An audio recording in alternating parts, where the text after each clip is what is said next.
Hello. Okay, so it is day 15 with the Leading Edge wig by TressAllure's. All the details will be down below. We'll go ahead and pop the name of the wig and the color right on the screen for you in case you don't see it down in the description box. But I actually had to write down, I started keeping track because I was losing track of what day was what.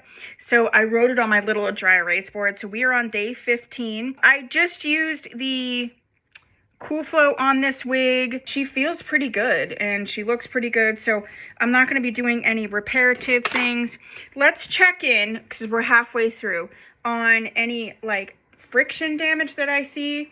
I see some starting right here on the ends. So these are the fibers that are perfectly fine and gorgeous still, and it comes all the way down, and it's mostly in the actual back. So here, this is the nape. Let me detangle it first. So where I'm seeing the most issue happening is the nape. Actually, that was just needed detangled. On the bottom of the nape and the fibers that are in the back. Okay, so this is now detangled and you can see all these are good. You start seeing it now. This is where the nape ends because it's, you know, obviously shorter, so it's the same length. You can see it's shorter here. It's right at the bottom where you're starting to see a little bit, but when you go like this, it's not crazy. And then same thing is happening. Everything is good until you get to about here. You can see right along the edge. This is a long straight wig. I've used heat on it. What have we used on it? Once, maybe twice, I can't remember. I used the Cool Flow, so maybe just once. And next up, I want to use the steamer just on the ends to kind of repair, okay? But overall, it's looking pretty good. For a long, straight, heat-safe wig, there's minimal damage and it's all concentrated on the ends. So next time I'm using heat, we'll try to repair those ends so you can kind of see how much more we can repair, and then we'll assess if anything needs to be trimmed. I do think with this level of friction happening, I do not foresee needing to trim this at the end of the 30 days. It's really not that bad, and I'm very, very happy. All right, so let's put her on. I have a long day. It's a Tuesday, so I have a long day in the boutique as well as the live sale, so we got a lot to do today. I have so many. This is October when I'm filming it, and I have so many events this month. One of them is a big one. So I just had the homecoming for Edinburgh. That was a big one. It went very well. And this one is this week, so back to back. I really thought was in November. This event almost always happens in November, so it just was ingrained in my mind that it was November. So I was like, okay, two big events, one in October, one in November. Nope, back to back in October.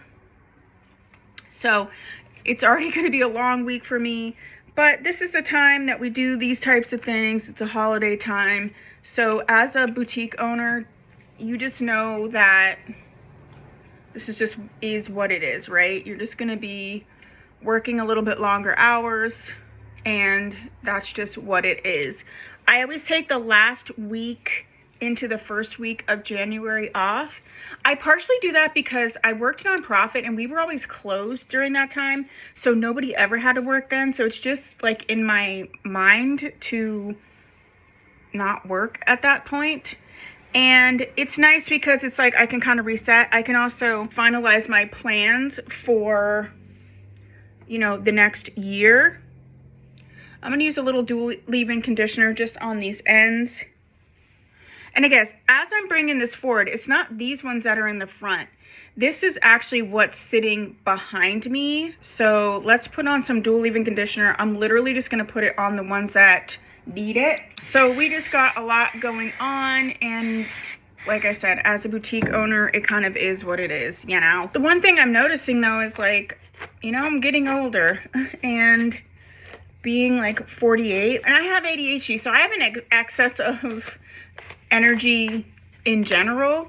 So it's weird. I'm feeling like homecoming took so much out of me, setting up the table, tearing it down, carrying everything over there.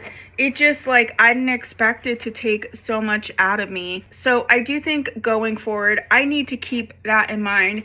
I tend to want to say yes to everything, so I just need to keep it in mind and realize that I need to recover after some of these events. And it's okay, but I need to, like, plan that in a little bit more. So yeah, I'm going to take a breather on Friday night because I don't have a live sale on Friday night. And my store is open Saturday and I have this event Sunday. So essentially this week I won't get a day off, which is fine, but that's just what it is. So I'm going to really take my Friday to, like, not do much so that I can at least get my Friday night and my Saturday night. I'm really going to, what's the word? Like, protect those so that I can, you know, make sure that I'm not too worn out. Okay, this is what she looks like. This is day 15. And yeah, that's what I have for you today. What are your thoughts on this wig? What are your thoughts on just heat safe wigs that you've had when you've worn them for 15 full wears? So these are like usually 10 hours or more. So for me, sometimes I wear a wig and it's like for 6 hours or whatever. So keep in mind, I'm wearing this usually from about 9 in the morning until about 8 at night. So keep that in mind. These are also the new fibers from TressAllure. And let me know down below. For a long straight wig, this is not bad at all. We'll go in next and fix that just on the ends. But these fibers are still gorgeous and beautiful. And so I'm very pleased. Let me know your thoughts. Okay, I'll see you in day 16. Bye.